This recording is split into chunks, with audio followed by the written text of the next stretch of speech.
Sign মানে সই করা, আর সিগনেচার মানে স্বাক্ষর। সিগনেচার মানে স্বাক্ষর।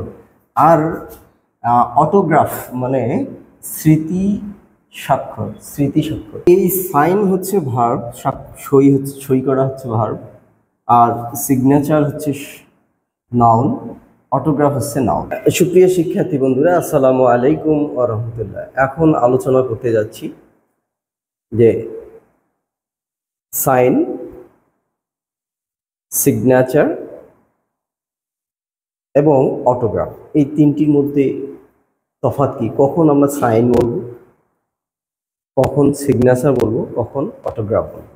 একই বিষয়, একই সই স্বাক্ষর, একটাই বিষয় যে সাইন যখন করে তখনই একটি সই দেয়, সিগনেচার যখন করে তখনও একটা সই দেয়, আর অটোগ্রাফ যখন দেয় তখনও একটা সই দেয়।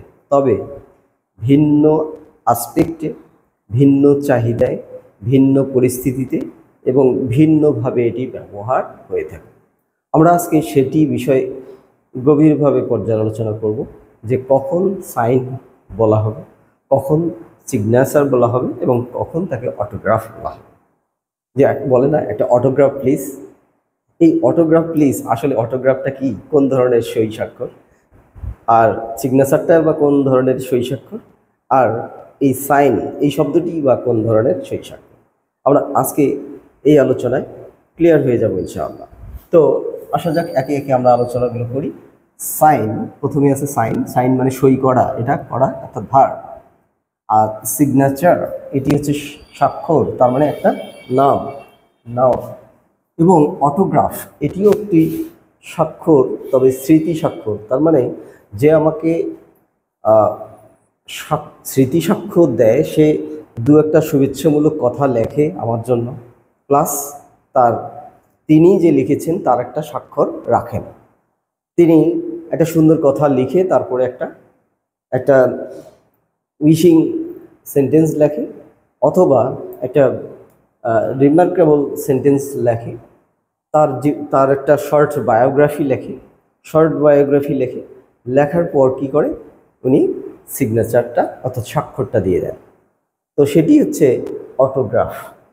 অটোবায়োগ্রাফিও আমরা বলি, যে অটোবায়োগ্রাফিটা হচ্ছে যে সংক্ষিপ্ত জীবনী, তো সেটা অন্য জিনিস, সেটা অটোবায়োগ্রাফি, সংক্ষিপ্ত জীবন পর্যালোচনার একটা পর্যায়। কিন্তু অটোগ্রাফটা হচ্ছে সেরকম একটা স্মৃতি স্বাক্ষর, যেটিতে দুই একটা কথা লেখা থাকবে, তারপরে ওই লেখাটাকে কে লিখেছেন তার আইডেন্টিটি প্রকাশ করার জন্য একটা সিগনেচার বা স্বাক্ষর ওখানে প্রদান করেন, এটি হচ্ছে অটোগ্রাফ।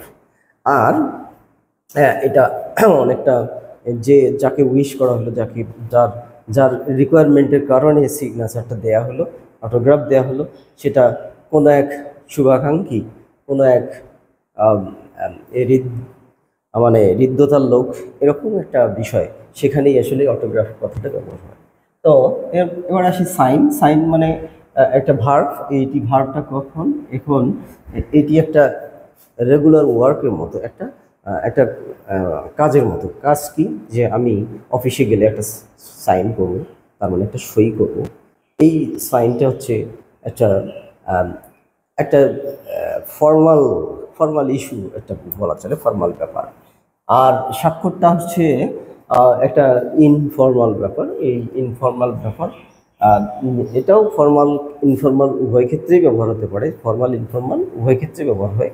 তবে এটি হচ্ছে নাউন হিসেবে ব্যবহার হচ্ছে যে আপনার একটি স্বাক্ষর প্রয়োজন, তার মানে আপনার স্বাক্ষর একটা নাম প্রকাশ করছি।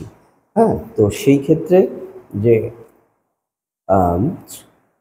স্বাক্ষর কথাটা ব্যবহার হবে, তো সেটি নাউন হিসেবে ব্যবহার হবে। আর স্মৃতি স্বাক্ষর এটিও নাউন হিসেবে ব্যবহার হয়, তবে ভিন্ন ক্ষেত্রে। এখন আমরা একটি করে উদাহরণ আমরা দেখব। উদাহরণগুলো হচ্ছে, প্রথমেই যদি আমরা সাইনের উদাহরণ দিই, যে প্লিজ সাইন হিয়ার, তার মানে যে দয়া করে এখানে সাইন করুন। আমরা যদি কোনো কনফারেন্সে যোগ দিতে যাই, তো সেখানে যে রেজিস্ট্রেশন করতে হয়, সেখানে আমরা যে এখানে লেখা থাকে এখানে সাইন করুন, তার মানে ওখানে রেজিস্ট্রেশন করুন, মানে এখানে একটা স্বাক্ষর দিতে হয়। এরকম হোটেলে যদি উঠি, কোনো বিশাল আবাসিক হোটেলে উঠতে যাই, তাহলে সেখানে আমাদের একটা সিগনেচার করতে হয়। এরকম বিভিন্ন অফিস আদালতে এবং বিভিন্ন ক্ষেত্রে যে একটা কি সিগনেচার বা সই করতে হয়। তো এরপরে সিগনেচার ঠিকই সেই রকমই একটা বিষয়। তবে যখন সিগনেচারটাকে কাজ হিসেবে না দেখে একটা নাম হিসেবে দেখানো হয় তখন আসলে সিগনেচার বলা হয়। I need your signature on this form. একই জিনিস কিন্তু যখন আমরা তাকে তাকে এই নামটির কাজটির কথা নামে প্রকাশ করব তখন সেটা হবে সিগনেচার। আর যখন সরাসরি কাজের কথা বলবো, ওই কাজটির কথা বলবো, তখন সেটা হবে ভার্ব যখন হবে তখন সেটা হবে সাইন। তাহলে সাইনটি যখন ভার্ব হিসেবে কাজ করবে তখন হবে সাইন, আর সাইনটি যখন নাউন হিসেবে নাম হিসেবে কাজ করবে তখন বলা হবে তাকে সিগনেচার। আর যখন এই সাইনটা কোনো স্মৃতি বহন করবে অথবা কোনো উইশিং ব্যাপার হবে তখন এটি হবে অটোগ্রাফ। তাহলে একই বিষয়ে তিনটি আমরা পর্যায়ে দেখতে পেলাম। তো আশা করি বিষয়টি আজকে ক্লিয়ার হয়ে গেছে। এরকম বিষয় আবার নিয়ে হাজির হব ইনশাআল্লাহ। সেই পর্যন্ত সবাই ভালো থাকো, সুস্থ থাকো। আল্লাহ হাফেজ। আসসালামু আলাইকুম ওয়া রাহমাতুল্লাহ।